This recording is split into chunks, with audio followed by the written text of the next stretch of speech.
Les Jeux Olympiques représentent le summum dans la carrière de nombreux athlètes, mais le nombre de places très limité en badminton pour les Africains signifie que plusieurs d'entre eux ne réaliseront pas leurs rêves.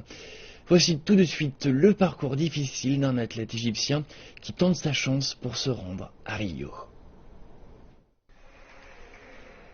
Le parcours qui mène aux Jeux Olympiques n'est jamais de tout repos.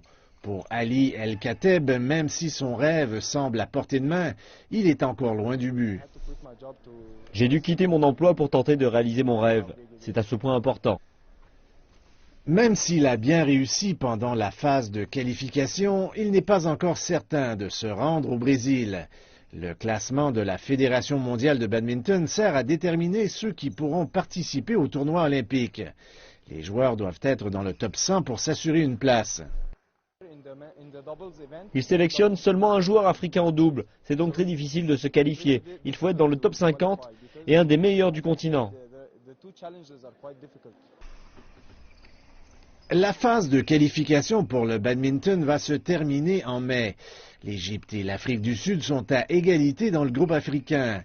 Mais si tous les espoirs sont permis, il y a beaucoup d'obstacles à franchir avant d'arriver à Rio.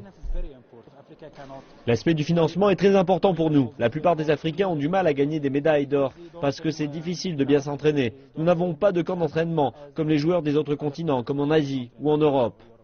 Mais il y a encore de l'espoir. Plusieurs des meilleurs joueurs du continent ont reçu des subventions pour faciliter leur participation aux compétitions et ainsi devenir encore meilleurs. L'Afrique est devenue un endroit intéressant pour ceux qui aspirent à participer aux Jeux Olympiques. Et avec la qualité de badminton que pratiquent les joueurs africains, plusieurs d'entre eux devraient pouvoir participer à des tournois internationaux, mais leur chance de remporter les grands honneurs n'est pas encore à portée de main.